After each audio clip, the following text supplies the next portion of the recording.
Lead. We recap WWE SmackDown every Saturday night. Tonight is a different, unique night. We're doing it on a Monday. We're recapping SmackDown. Going to do a quick run through of SmackDown, take us into cheap heat for this show. My name's John Zadell. I'm joined by Dom Scarcella. Dom, go ahead and tell the people a little bit about yourself. This SmackDown is between a premium live event and a Saturday night's main event. So did somebody forget about this SmackDown? Let's find out. John, don't bury the lead. What's our top story for this sandwiched SmackDown? Dom, it's a great point. We don't ever bury the lead. And the lead is we get in the main event Nia Jax versus Tiffany Stratton for the WWE Women's Championship. And Tiffany Stratton knocks off Nia Jax in what I thought was a pretty good main event here. A lot of good back and forth. I like this match. Dom, what you think of this one?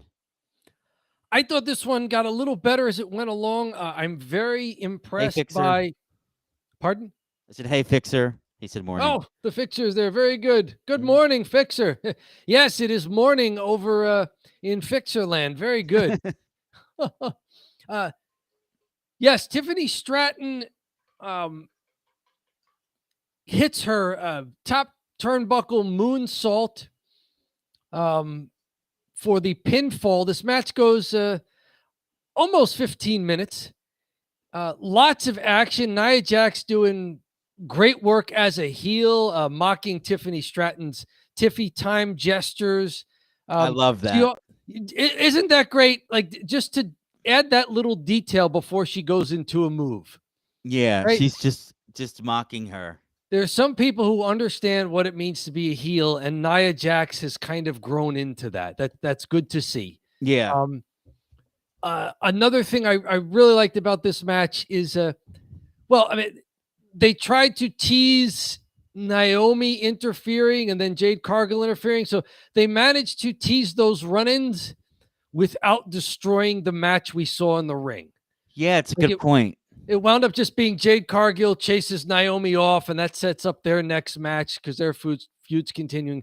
But it didn't ruin this match. It didn't result in a DQ or the match getting thrown out or anything like that. They let this match finish. And it like you said, this was a pretty good match. Lots of action. Nia Jax, Joe Tessitore on commentary was saying she was the first person to kick out of the top turnbuckle moonsault. I didn't know that. Which she did the first time Tiffany hit it, not the second time. So Nia winds up looking fairly strong here. She almost had a pinfall, but Tiffany Stratton was able to grab the rope with her with just one of her hands to break the count. That was probably the spot of the match. What were you going to say? That was probably the spot of the match. Wasn't it great? Because it does make sense. Nia's sitting on your chest. You're not going to kick out. But she has the, I guess, ring awareness to grab the rope. That's actually where grabbing the rope makes a little bit more sense than in most cases.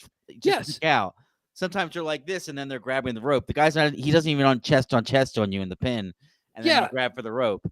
But in Tiffany's situation, Nia's, her all of her weight, and she's so much bigger than her, is just sitting on her. Yep. So there's no way to kick. There's no way to kick out, to get the leverage with the feet, to bounce. Yeah. I mean, you know that more than I do, having wrestled. If you're flat on your back and you can't get anything to move to get your momentum, no, it'd be hard to get those shoulders. Yeah, especially all that weight. Well, let's go through that. This whole big sequence. Tiffany hits the top turn moonsault. Nia kicks out at 2.5. Tiffany goes for another, but Nia pushes her off the top turnbuckle all the way to the floor. Now, eventually, they get back in the ring. Nia Samoan drops. Actually, before they get back in the ring, Nia hits the Samoan drop on Tiffany Stratton on the announce desk. I think the thumbnail for the show that I saw you put up was Jacob Fatu doing a similar thing on LA Knight.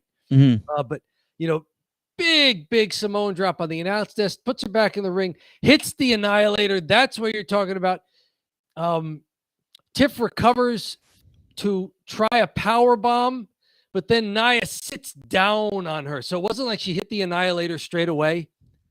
It's Tiffany goes for the power bomb, and for once, somebody wasn't able to just walk Nia Jax halfway across the ring and then power bomb her. Like Right. Tiffany's legs gave out and just boom, everything came crashing down. Mhm. Tiffany grabs the bottom rope, and then here's this wrinkle. How did you like this?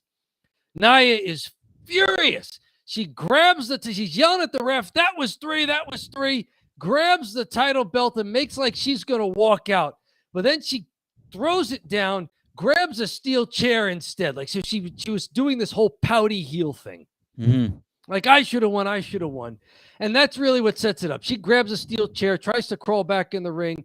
Boom! Tiffany Stratton drop kicks the chair into Nia's face. And that's what sets up the last moonsault that wins it. What do you think of Nia's demeanor here, being the heel, the pouty heel, and Tiffany Stratton really fighting from underneath and pulling out a victory? I agree with what you said earlier, which is this match started a little slow and then picked up as time went on. I think it picked up, and then the finish was actually great. Yes. From the second that Nia Jax kicked out with the false finish, and then the other false finish with Nia Jax, I actually thought, oh my God, is she getting pinned here, Tiffany Stratton? Yeah. Because I was thinking about it, and I was like, are they going to give it to Nia to lose it to Jade? Is this like where we're headed? But yeah, the double false finish got me. And then, the actual finish was great with the drop kick of the chair. And then you knew, the prettiest moonsault was coming, and that was that. Yeah. Any other spots from this match that you liked, Dom?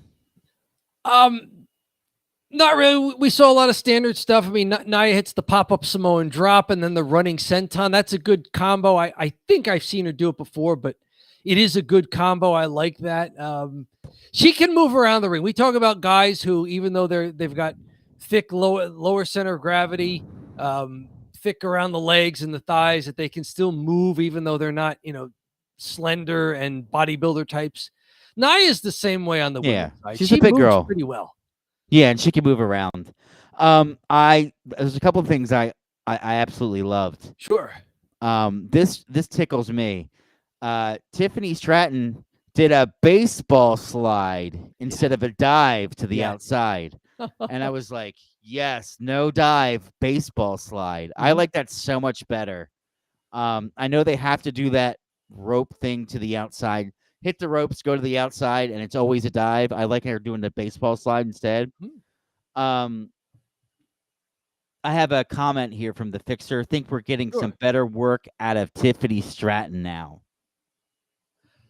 What do you think? That's a good point. I think she's looking a little less too rigid in the ring when she's trying to go from sequence to sequence. It's a little smoother now. She's getting her reps in, and maybe the fact that she's wrestling Nia Jax, who, we went and said this 2 years ago, who's a good veteran. Yeah. And maybe they've developed some chemistry. This was a good match. This was a worthy main event. I don't have a ton of stuff to add to it other than to say, yes, worthy main event. Tiffany retains. Good match. Good way to close the show. Cool. Yeah, we're going to keep our SmackDown recap a little bit briefer than usual. So that's the lead. Tiffany Stratton retains. I think we both say good match. And let's maybe kick it into the follow, and let's talk about the other topics you'd want to chat about. One thing we mentioned for the PLE is we talked about Jeff Cobb showing up, and they're watching us. We're joking about the fact that it's ridiculous to bring in this badass and call him Jeff Cobb. Right. Like, I don't care if that's his name. It's pro wrestling. Come up with something else. So today he's JC Mateo. He faces LA Knight, and this was something that built throughout the show. So this was another cool something happens early in the show that builds to it. This show begins with Solo Sikoa, Jacob Fatu, and JC Mateo in the ring.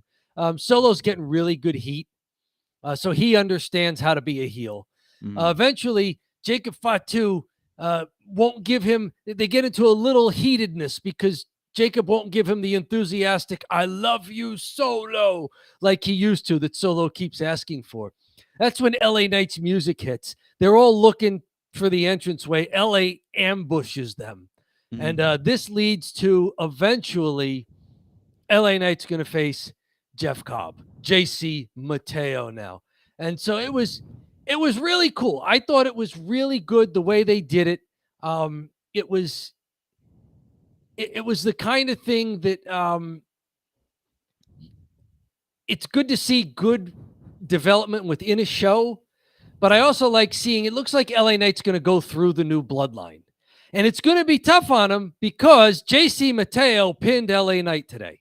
Yeah, I know. I was surprised because you had called out earlier that you thought LA Knight was just going to run through the Bloodline 2.0 because they're kind of like the new jobbers. But to see this guy get a win, I guess they want him to look. I don't know why. They got to get the Bloodline 2.0 built up a bit, especially if one of them's going to challenge Jacob. I think it's also good for LA Knight that, you know, he's wrestling these guys 3-on-1. He shouldn't be just destroying them. I mean, that would really bury them. There was a second ambush by LA Knight after what had been a triple threat Money in the Bank qualifier. Solo Sikoa wins over Jimmy Uso and Rey Fenix. And it was post-match when LA Knight ambushed these guys again. This was the fourth match of the night. The fifth match of the night was LA Knight versus JC Mateo. And the sixth was the main event. So in between the main event we talked about and the triple threat where Solo punches his ticket to Money in the Bank, we get this LA Knight JC Mateo match that Nick Aldis makes on the spot. You know, you guys want to fight? Let's get a ref out here. There is an interesting candidate for Money in the Bank. Solo Sikoa? Right. Yeah. Yeah, because like you were saying, these guys have been, especially Solo's been jobbing a little too much. Yeah. He's had a rough 6 months or even 7 or 8 months. He was a top guy, and now he's just they just sent him down a little bit. Yeah, that might be a cool Money in the Bank winner, Solo Sikoa. To bring him back up. You can see the start of Jacob Fatu doing just face turn. Yeah. Yeah, it's definitely there. It's here. That dynamic was clear as day in the ring. Jacob Fatu got cheered. Solo Sikoa got booed when they were both doing their mic off. What do you think of LA Knight in this position where he's putting other guys over to try to build up other tough guys? This is, let's see, his last 3 matches: WrestleMania, pinned clean by Jacob Fatu.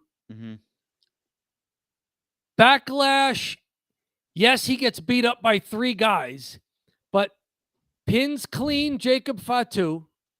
And then now, after, doing this ambush thing, he's still fighting 3-on-1, pinned clean by JC Mateo. Yeah. I mean, boy, he's a guy that I had envisioned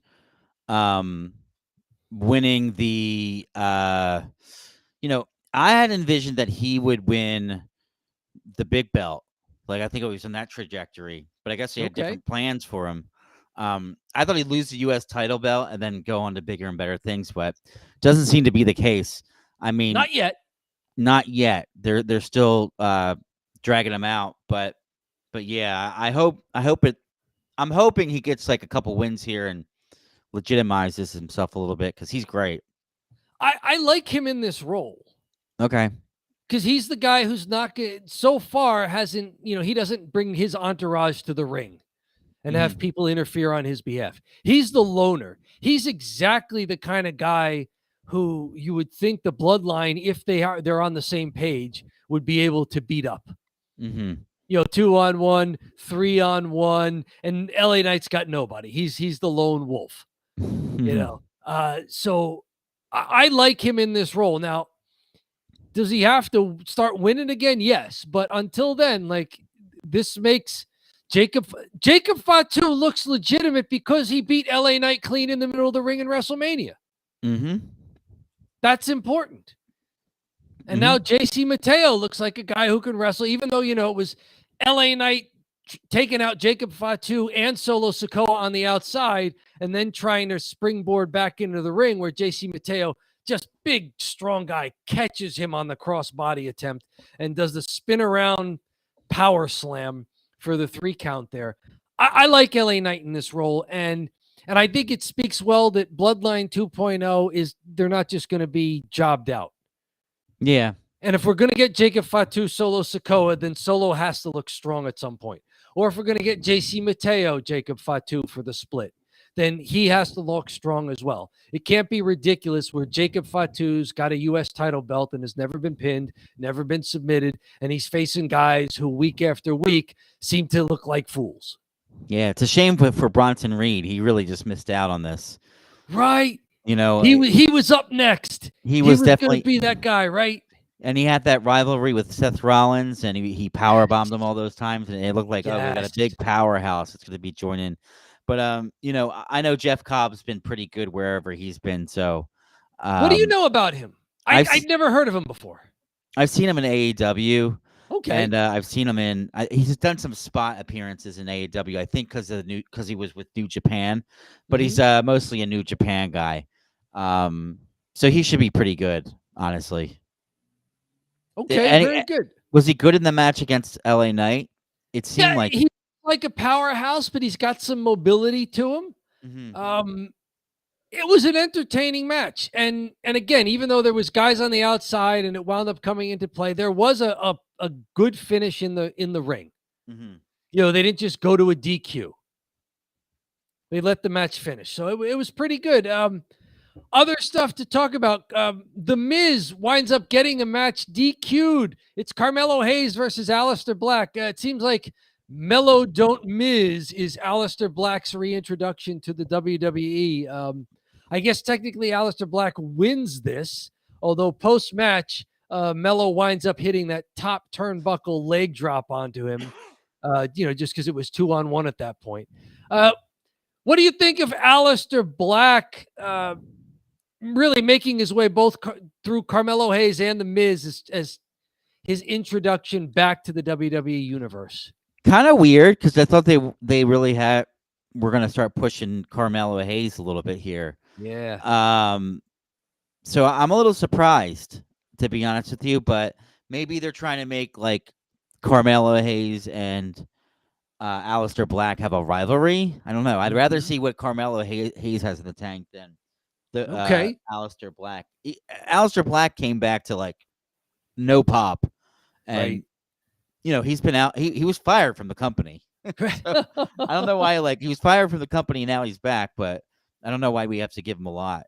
Give him all his shine that he deserves. Have we heard him really speak yet on the mic and see if he can cut a promo? At this point, it's all just like aura and entrance. Yeah, he's an aura guy. That's for sure. Okay. Speaking of aura guys, Fraxium beats DIY in a tag match. Fraxium, the NXT call-ups, they're getting quite a push here. They haven't lost yet. Axiom gets the pinfall on Johnny Gargano after Tommaso Ciampa tried to remove Axiom's mask. They were able to thwart that. Nathan Frazier and Axiom were able to stop that, and then they got the pinfall on Gargano. Post-match, there was a DIY beatdown of Fraxium, trying again to move Axiom's mask. So they're going back to that, remove the luchador's mask, until the Motor City Machine Guns music and made the save for the European Machine Guns. They're entertaining. I think the guys I was impressed with more in this match is DIY. They're growing on me. Okay. Ciampa and Gargano, they're growing on me. I like them. I like that they're not cookie cutters of each other. Yeah. Ciampa's different from Gargano. I do like them. And they seem to be wrestling heel. Mm-hmm.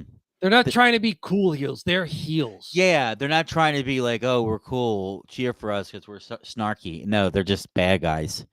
I like it. I like where they're going. And in the women's Money in the Bank qualifier, Alexa Bliss hit Sister Abigail on Chelsea Green for the pinfall. Michin was also in this match. They also played a little later that Alexa Bliss was trying to cozy up to Charlotte Flair and tell her how much she appreciated that when Alexa was in NXT, Charlotte kind of took her under her wing. And Charlotte say, I don't remember that. Get out of my way. Trying to brush her off. So I don't know if there's going to be an Alexa Charlotte feud down the road, but this was a neat win for Alexa Bliss. We had been wondering because they've been teasing, oh, Alexa Bliss is coming back. Alexa Bliss is coming back. And then it looked like they didn't know what to do with her. Mm-hmm. And it became like it stalled out. So if Alexa Bliss is going to Money in the Bank. We got some updates to Fixers watching Raw. Oh, he is. What's going on Raw?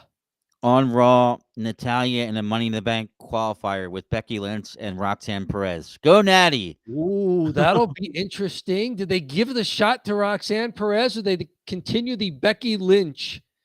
Yeah, Fixer, you'll have to let us know who won this here. Yes, because obviously we're live streaming Don't Bury the Lead during Monday Night Raw. Mm-hmm. We're going head-to-head with Raw, baby. Yes. Speaking of Alexa Bliss, I think we're seeing the beginning of her rewritten story. Okay. Very good. And another thing, Alexa Bliss was supposed to join the Wyatt Six. No mention of the Wyatt Six tonight, other than her doing that Sister Abigail type DDT. No mention. Was she doing like weird girl, like was she normal Alexa Bliss, or was she like face painted and like I'm a doll kind of thing? Or she was doing, it seemed like they were getting her away from the Wyatt Six and the fun house, whatever. That probably makes the most sense, right? Yeah, especially if they're not going to push the Wyatt Six. Mm-hmm. If they think they've got something for Alexa to do without the Wyatt Six, then it is good to get her away from that. Mm-hmm. I'm with the Fixer. I think this is the start of something else for Alexa that doesn't involve the Wyatt Six. The match is still going, so there you go. So those are the 6 matches we got. Chelsea Green is really playing up her administration thing, where she was the U.S. champ for a while. She was talking to Meechin and B-Fab, who like got in an insult and walked away. And Chelsea Green is going, I'm putting tariffs on mediocrity, and you two are first. So fantastic. Chelsea Green is really leaning into this. She's always delightful when she's involved in any segment. She was good in this match as well, and took the pinfall. Okay. They didn't like give this pinfall like, okay, Alexa, pin Meechin. Meechin got knocked out of the ring, and that allowed Alexa to just have Chelsea all to herself. Boom. You're like, Meechin actually hit Alexa had DDT'd Meechin, then hit the top turn twisting splash of hers, but broken up by Chelsea Green, who threw Alexa out of the ring. Chelsea then hit the unprettier on poor Meechin, but Alexa pulled Meechin from the ring so Chelsea couldn't cover her. And then that's when Alexa got on the ring and stared down Chelsea Green. That led to their last mano-a-mano, hand-to-hand there, and Alexa winds up winning it. So good face-offs between all of them. Chelsea Green goes over, Alexa Green goes over Chelsea Green clean in the middle of the ring. Yeah, that's cool. I like that. I still like Chelsea Green a lot. She plays her role so well, and I think she had a good short stint as a champion, and it makes sense for her to drop it because it's like, yeah, she's kind of a comedy act, right? She can't be like doing the year-long title runs. So, but also interesting that even though she dropped the belt, we're still seeing more of Chelsea Green than of Zelina Vega. Oh, totally. Yeah. This is almost an LA Knight Shinsuke Nakamura thing. Right. Where Nakamura wins the belt and then we barely see him. And Chelsea Green has not ditched the U.S. champ gimmick. As she has promised tariffs. She's got the secret Hervis still going on with Piper Niven and Alba Fire. Mm-hmm. Yeah, that's her gimmick going forward. Yeah. I wonder if she'll end up winning it back at this point at like SummerSlam or something. That's a good call. These rivalries don't have to be one and done, right? If you think you've got good chemistry between the wrestlers and there's more to the feud, bring it back around. Ooh. Why not? What do we got? I have a feeling Alexa could win Money in the Bank as they push Alexa. I think it could happen too. To make up for the Wyatt Six storyline collapse. Because, yeah, she was just stuck there.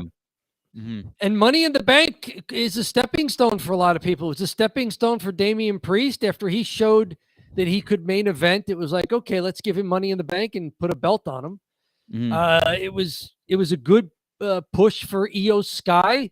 She showed that she could be a great singles wrestler, and they said, okay, let's give her the Money in the Bank win. So maybe Alexa Bliss gets the Money in the Bank win here and gets a good run out of it.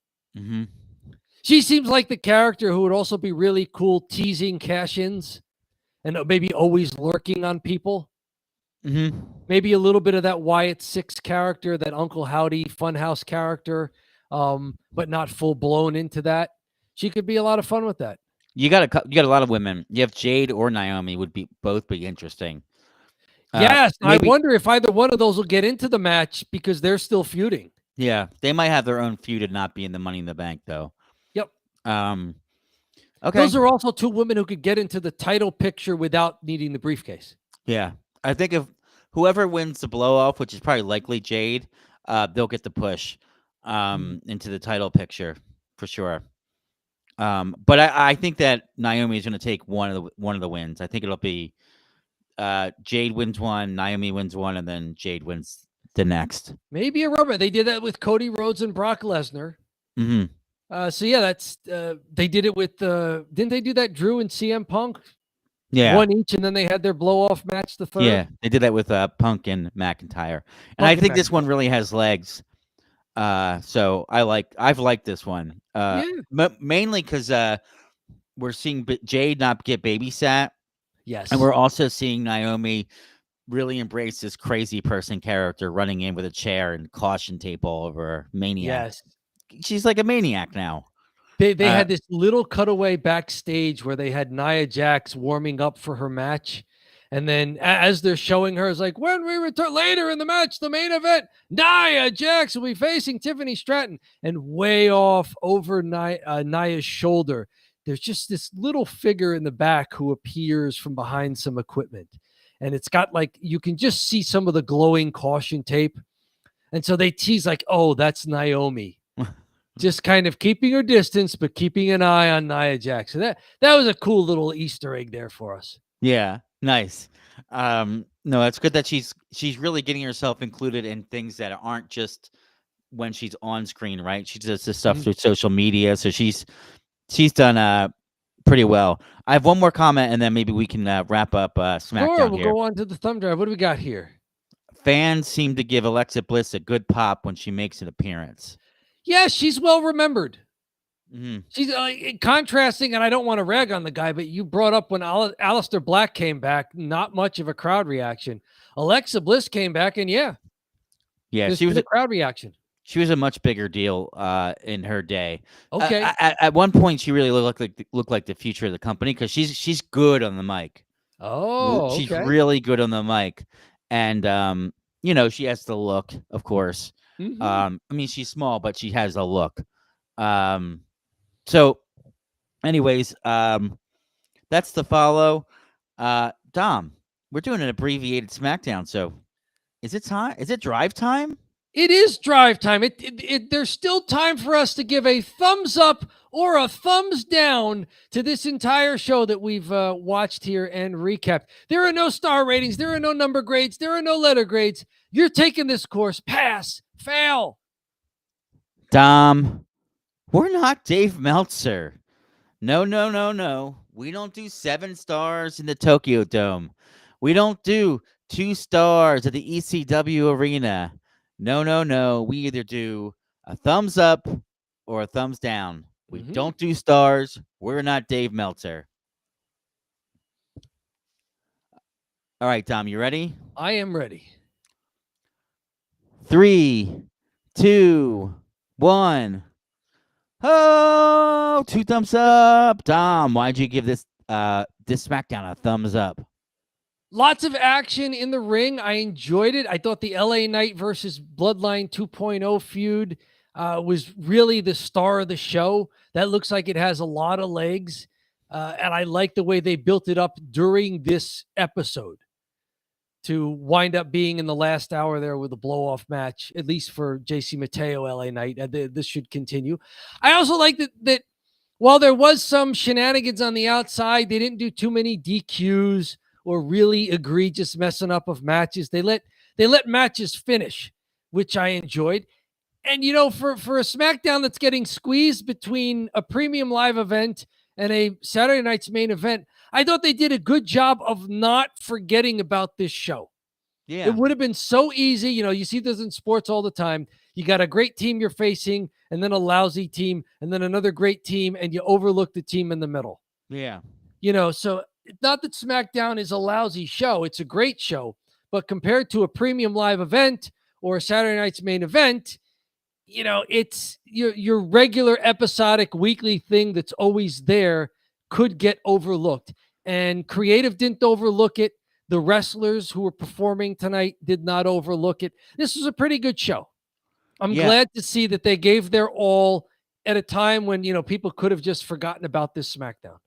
Yeah, I only caught bits and pieces and then the main event.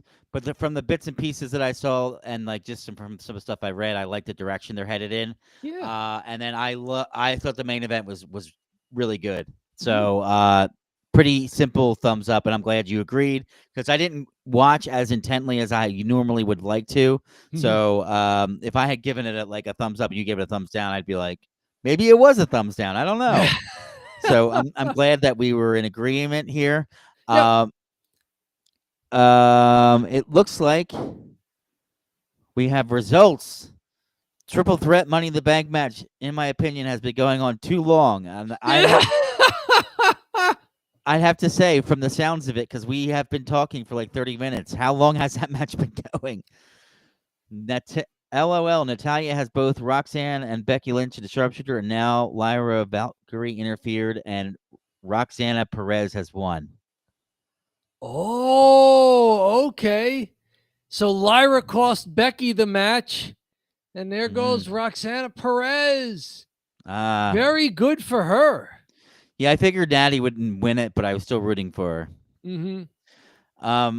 All right. Well, that's a thumb drive, Dom. And, as we're nearing June here, we're entering June, we're entering July. It's getting a little hot. And I've got on a T-shirt that has shirt that actively has stains on parts of it. Okay. That I can wear during a stream here because you can't see where the stain's at. So it's pretty cheap of me. Perfect. Perfect. That it might be cheap, but it's also very smart.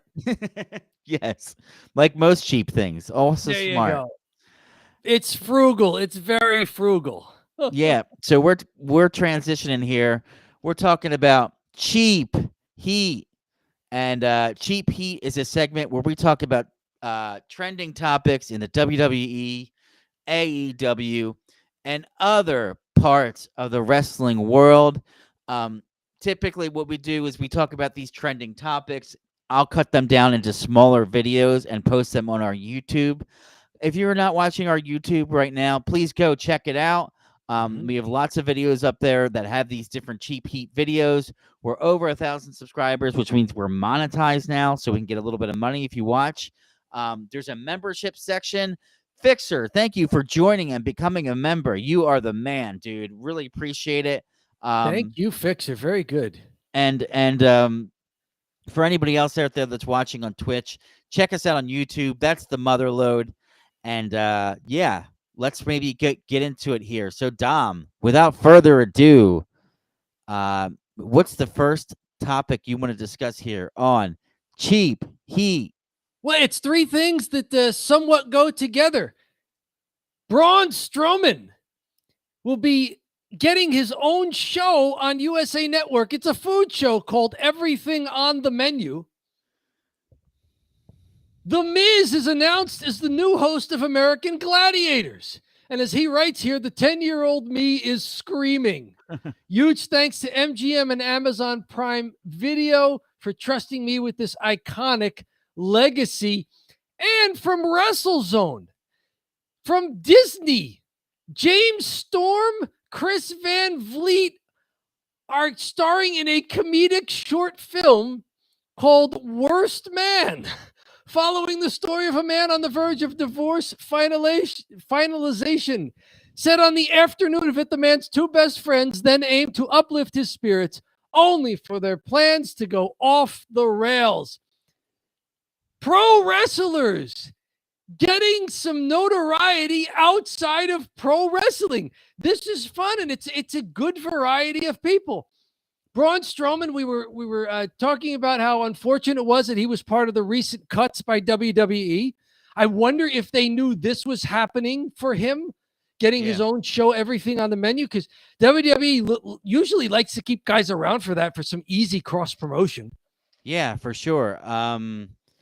Premiering, that's pretty wild. That I should say this. I'm really glad to hear after his WWE career ended. That's kind of the end of the road. Especially, I don't think AEW was that interested.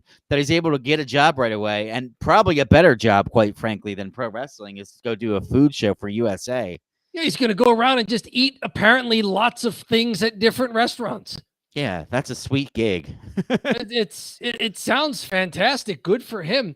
How about the Miz American Gladiators? Do you remember American Gladiators? I vaguely do. I remember it. How about the Miz as the host of it? Because it's usually not the host of American Gladiators. Typically, isn't the star of the show. Yeah. It's just the gimmick of the show itself. Maybe some of the gladiators who are there regularly. But the Miz, this kind of gives a new flavor to it, where they're going to have a host who himself is really celebrity and quite fit. Quite fit. He could be a gladiator. He could be a contestant. He can still move around the ring. Yes. Yeah. So maybe they just love Miz TV. I don't know. The Miz, he's a star. And how much do you know about James Storm? I remember him from the old TNA Impact days. Of course, if you've done anything with the Don't Bury the Lead, Chris Van Vliet. We've referenced wrestlers sitting down and speaking to him quite often. He's a good wrestling interviewer. He's got a lot of contacts within the upper echelons of pro wrestling industry. So James Storm and Chris Van Vliet starring in a comedic short film that they hope will be picked up and become a series. Yeah. James Storm, is he from Beer Money or something like that? Yes, he and Robert Roode were Beer Money. Yes. James Storm, fun fact, AJ Styles' theme song was supposed to be James Storm's theme song. But he left the company, or was released from the company, and they just had the song. And they gave it to AJ Styles. Because it was supposed to be like I'm a Country. It's like a country rap song. Yes. That's why it never really and they gave that to AJ Styles, and that's why he has that theme song. Okay, a guy from Georgia. Like, yeah, you're from the South. Let's make you a country rap song. Why not? Yeah, exactly. They were like, I mean, it's kind of a banger, so they probably just had it sitting there. They're like, hey, you use this. And they're like, yeah. James Storm had that. He was Cowboy James Storm when he got out of Beer Money, just as a singles wrestler. So that would fit a little more. Fun fact, Hulk Hogan's Real American was originally for Mike Rotundo and Barry Windham. Oh, wow. In fact, if you have the old album, the Wrestlers, the Land of 1,000 Wrestlers or whatever, where they put all those songs on, at the very end of that song, you can hear Jesse Ventura chiming in, I can't believe that's for Windham and Rotunda. Yeah. And then they gave it to Hulk Hogan. Because they had the song, and there it was. And the song that was supposed to be Hulk Hogan's, the composer wound up bringing it to Bonnie Tyler, and Bonnie Tyler took that music, that composition, and had a pretty good hit song out of it that I'm forgetting at the moment because I didn't research this, because I had no idea that we were just going to spontaneously talk about theme songs that wound up being given to other people. But there we are. Yeah. I know enough to broach the subject, but not to tell you exactly what Bonnie Tyler's song wound up being, that repurposed Hulk Hogan theme after Hulk Hogan got the repurposed Windham and Rotunda theme. That's wild. Because that's such an iconic one, Real American. That, and that fit him so well. Yes. They were going to give it to Windham and Rotundo. Yeah, that's crazy. All out in the end, right? It all worked out in the end. Yes, agreed. At least for Hulkster. Yes, and for Bonnie Tyler. From Fightful.com, Dominic Mysterio and CM Punk They seem to not like each other. It may be a shoot, it may be a work. Dominic Mysterio, if he's supposed to continue to be a heel, if he keeps hilariously dragging CM Punk, I don't know how much of a heel he's going to be. This is pretty good stuff. Dominic Mysterio, since Punk returned to WWE in 2023, the two have been in a constant war of words on social media and in interviews. Speaking to the Wrestling Classic on Casual Conversations, Dominic gave his most current thoughts on CM Punk. I think we just both mutually hate each other equally. I effing hate CM Punk. I don't know what it is about that guy. I don't know if it's because he looks like Eddie Munster and I want to kick him in the effing face, or the fact that everyone was like, he finally did it. He finally got his WrestleMania main event. Good for you, old man. 60 years old. It took you 45 years to accomplish one goal. It's about time. He was on a roll here. I know CM Punk has other stuff he's doing at the moment. At some point, would you like to see Dominic Mysterio CM Punk? Either for the IC belt or maybe for something else? I think everyone would love to see that.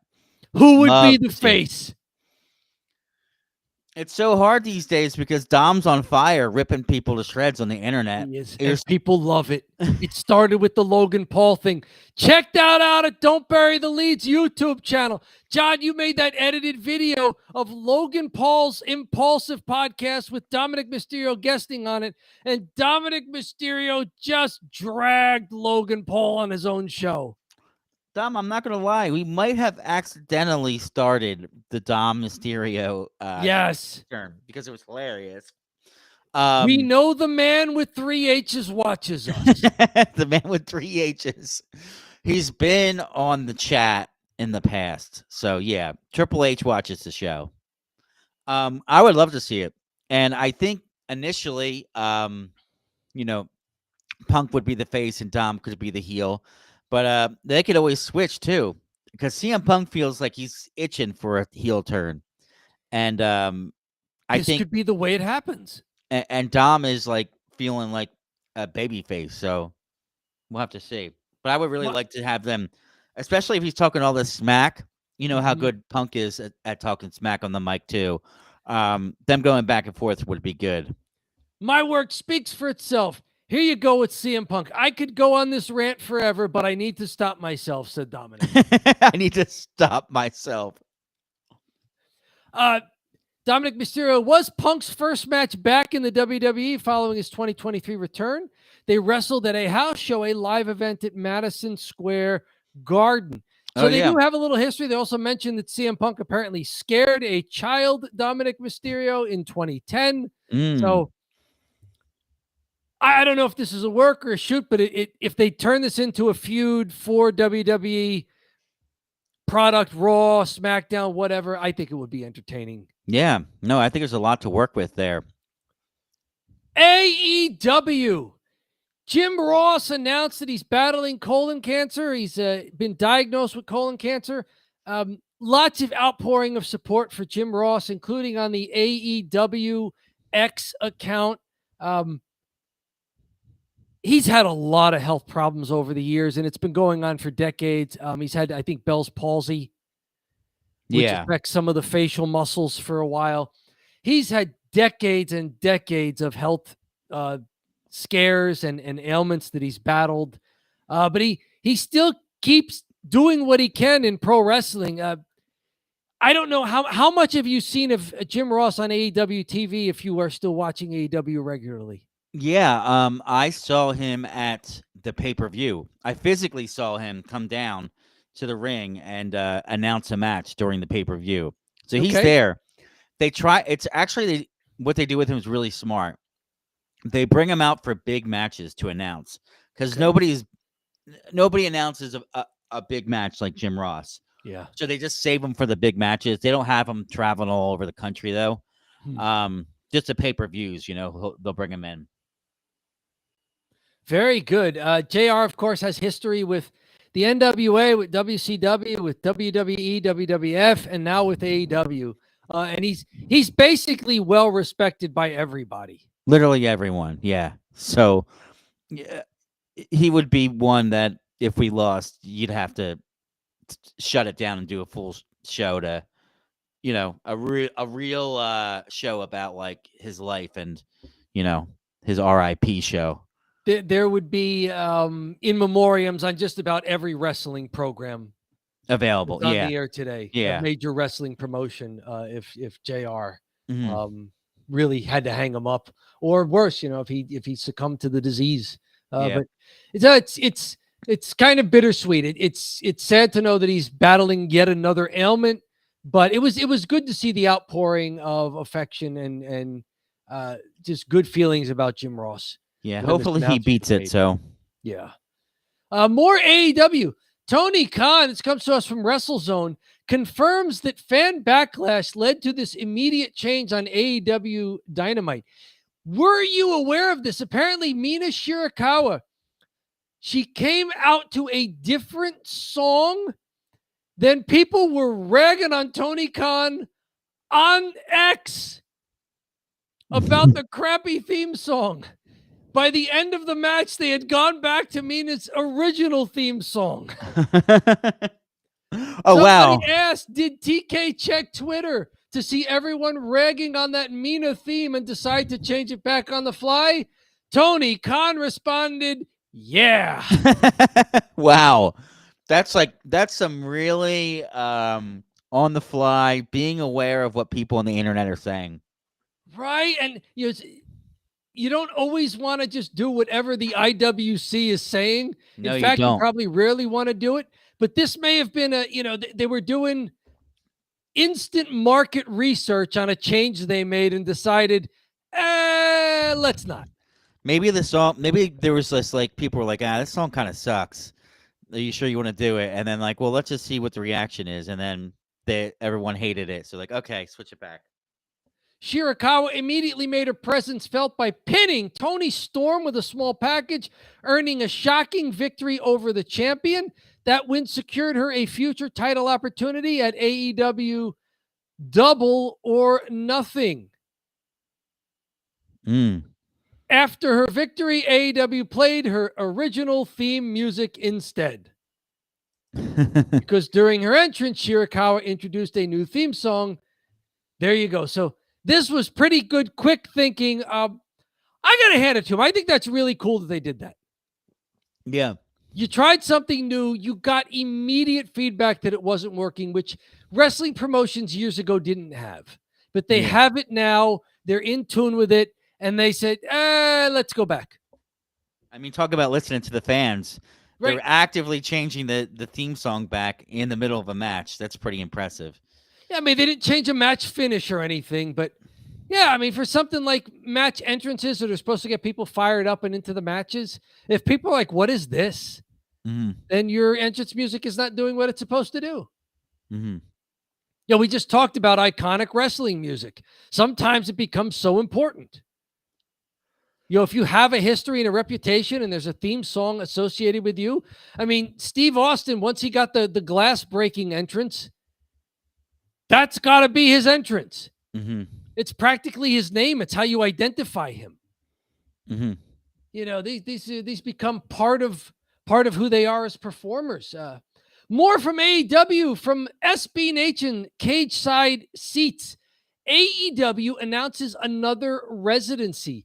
Tony Khan and company will set up shop in Chicago this summer for 6 shows coming out of All In Texas. They've done this before, and you've seen some of it, haven't you? They had a residency in Philadelphia.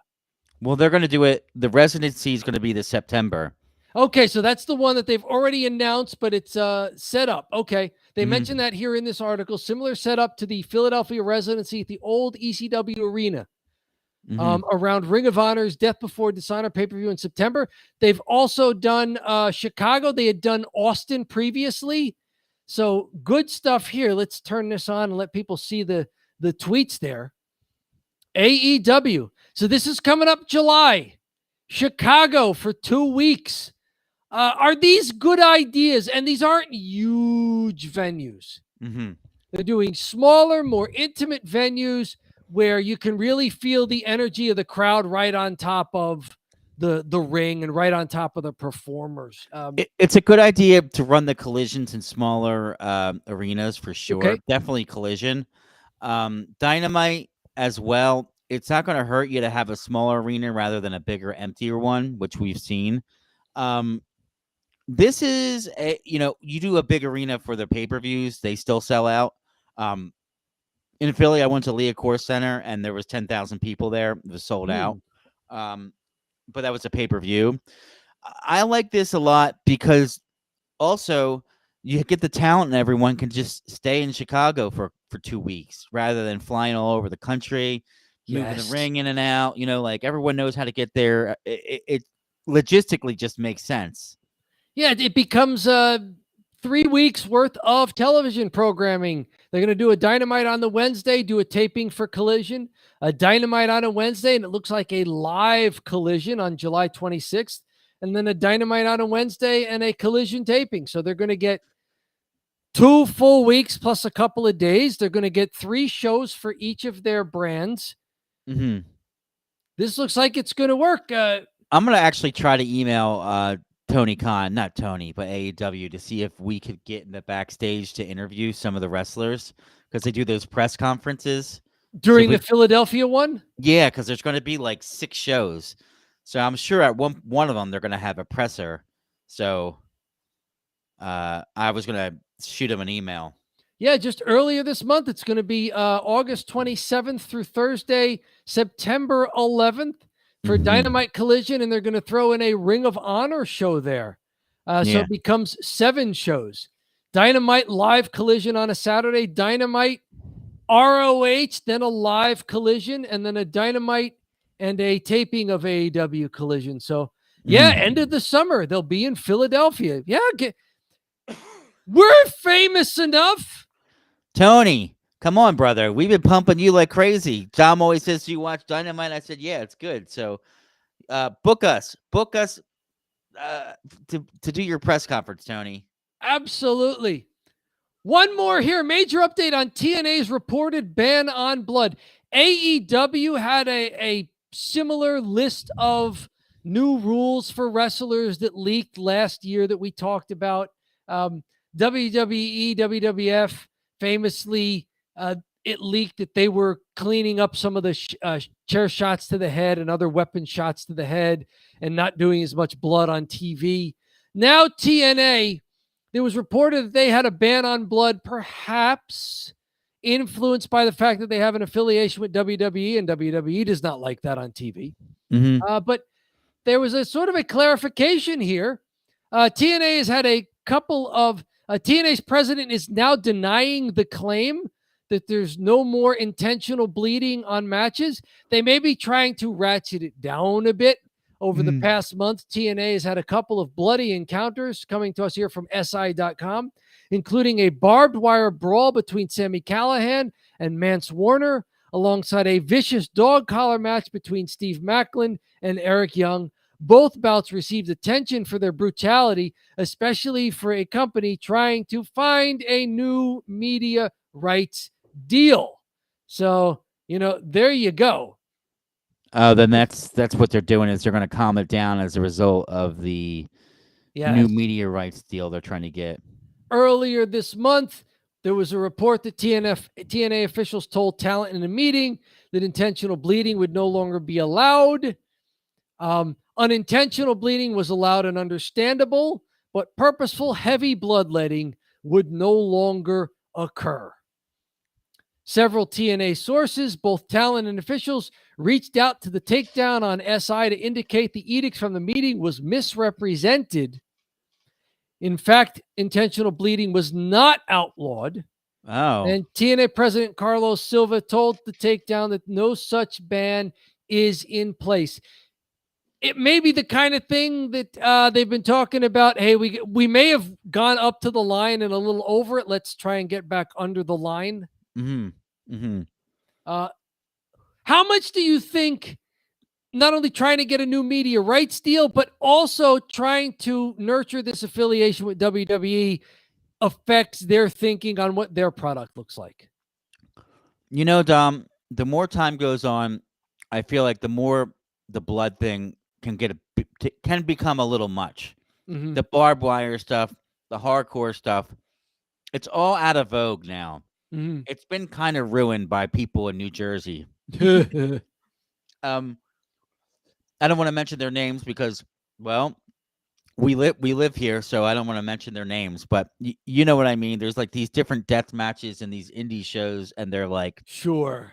and they're bleeding all over the place, and there's 55 people in the building, and half the crowd are just workers anyway, and they're all just Mm. like bleeding all over the place, and it's just like at this point, I think unless it's a big blow off or a big rivalry match, and it's been really well put together, then maybe you could get a little blood. But outside of that, we don't need barbed wire matches. The quote here from the article: making sure violence is used in a more impactful way. Exactly.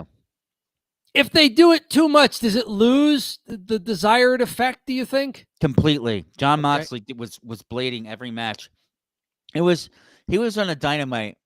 The match starts. He does like 2 moves. He takes the blades himself. He's bleeding all over the place, and you're like, "This is stupid." Mhm. This is just a regular match. It's something they have to navigate, especially as TNA logistically, they like to do batch tapings, and if the canvas is damaged or stained, well, there goes your ability to do this. You're like ruining your equipment. That's another reason I didn't even think You're about that. ruining your television product. Mm-hmm. Yeah, So the ring we wrestled in NJCW, because it was like the deathmatch guys also had it. They're just blood stains all over it. It's disgusting. it was just in there. You'd clean off the excess, but some of it that had seeped into the canvas, it would discolor it, right? Yeah, it was gross. So that's what I got for you. It's there's wrestling, there's lots of promotions, there's food, there's American Gladiators, a short film about a poor guy getting divorced, some blood, lots of stuff, but all tied together by 2 qualities. It is pathologically frugal. It is unseasonably warm. What is it, John? Dom, it's cheap heat. Yes, sir. All right. And how are we doing? It's just about 9:30. Did the Fixer give us any other updates about what's happening on Raw? we got some good stuff from Fixer about updates. Okay, what do we got? He said Walker and hang on. Waller. Waller, okay. Oh, okay. There we go. So now Waller, in theory, they're teasing more feuding there. Mm-hmm. Right. We've been saying that Grayson Waller might be due for a singles push, and maybe even at some point he'll turn into a cool baby face. Yeah. He maybe just a baby face, yeah. And poor Austin Theory was a Vince guy with a Vince look, and now there's no more Vince, and they're trying to get away from anything that reeks of Vince. Poor Austin Theory. I'm going to step away here for a minute, Dom. I'll be right back. Okay. This gives me a chance to tell you guys about my weekend here. So I was down at a convention, and I was doing interviews there for a charity organization at their convention. And so as part of it, I got to stay in just a beach rental. It was down the shore, Wildwood, New Jersey. And so 3 different nights, me and the other guys from the communications crew, we go to dinner. Well, the first night we're there, we go to this tavern, and they advertise an extra spicy burger. And I'm reading this and I'm going, oh, there we go. I like that. I want to try this spicy burger. And they're saying it's got pepper jack cheese. It's got jalapeno. It's got their special house hot sauce. And I get this burger, and it was a really good burger. Like, the burger meat was cooked very excellently. I ordered it medium. It was excellent burger meat. The toppings were plentiful, but there wasn't a lot of spice to it. There wasn't any heat. And, I'm thinking, I like the burger, but, I was I ordered it because I wanted the challenge of the heat. I didn't get a lot of heat. Well, a couple of nights later, our last night in town, we go to just a diner there in Wildwood, and we're looking over their menu, and they've got something that they it's their diner name and then the word heaven, and it's supposed to be just home fries, or you could substitute French fries or tater tots. So it's like a big potato base in the bottom of a large pan, and then they pile on top of it like ham, bacon, mushrooms, and then peppers and a hollandaise sauce, all this kind of pleasant stuff. Well, then right under that, they have its counterpart, which they called hell. And the hell is, it's the same thing, the potato base, the ham, the bacon, but then it's jalapeno slices, and it's the egg on top, but then there's a sauce with sriracha laced through it. So I said, let's see if this has got some heat, and I ordered that. And I got to say, that one had some heat. I enjoyed that one. So I was in Wildwood. I was disappointed that the very good burger didn't have a lot of heat that was advertised. But then I was at this diner, and I got what they called the hell with fries. And it had some good spice. The jalapeno slices were fresh. I enjoyed them. The sriracha laced through the hollandaise was also excellent. Good stuff. Good stuff. Good to find some heat. And it was not cheap heat, but it was heat. It was good heat for the food. I liked it.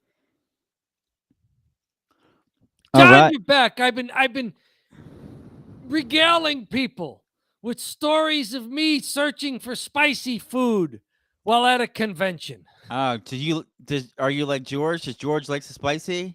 George likes his chicken spicy. Dom likes his pasta spicy. What do you put to spice up the pasta? Crushed red pepper. I'll also do oregano and garlic powder, but those aren't really heat spices. Maybe a little bit with the garlic powder, but the crushed red pepper's there. One time when I was working in TV, I was working behind the scenes in TV, and I would start at 3:00 and go until like 8:30. So I'd make myself kind of an early dinner, and I'm putting the crushed red pepper into the pasta. I was making a simple pasta dish for myself, pasta and veggies. And I had forgotten that I had removed the strainer from the jar of crushed red pepper because it was getting down to the bottom and there wasn't enough weight to get the pepper through. So just muscle memory, I took off the lid, the screw cap, and I just dumped. Oh, wow. And whatever crushed red pepper was remaining winds up in the pasta. I'm like, I can't throw this away. So I decided I was going to power through and eat it anyway. And I did. I ate it. I needed like an intermission for just a couple of minutes there in the middle.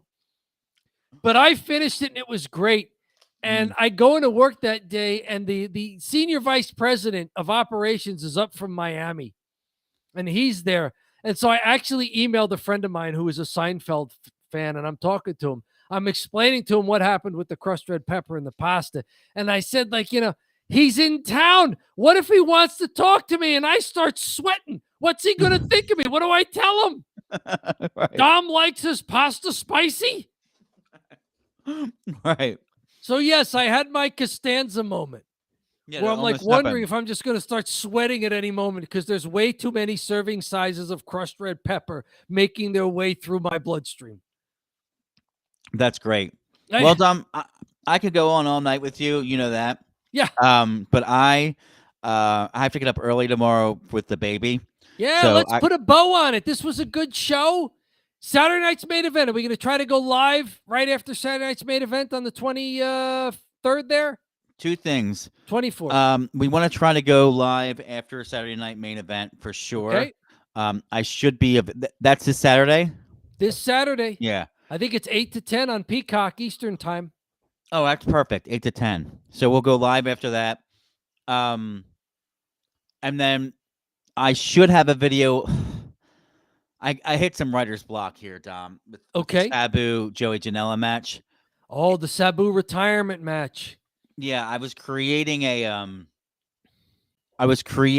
a breakdown of that match, and I'm having some real tough time. Well, I have a question for you about Sabu. Do you remember him from his ECW days? Yeah. Now, Sabu was always the homicidal something maniac, suicidal, homicidal maniac, because he would take lots of risks. Was he a big weapons guy, or was he just the guy who would do tremendous risky high spots? It's always the high spots, but they were emulating the cage match, or they were emulating the Terry Funk Sabu barbed wire match. Okay, for his retirement match. They were trying to do that, but it all went to hell. And I don't know if I'm going to release it or not, to be honest with you. Well, there's a good comment to be made in there of Sabu. He had to change his style as he got older. It's much in the same way Sting did. Yeah. Well, and it's unfortunate if all you saw of Sabu was this end of his career and his retirement match, then you never got to appreciate what an athlete he really was in the ring.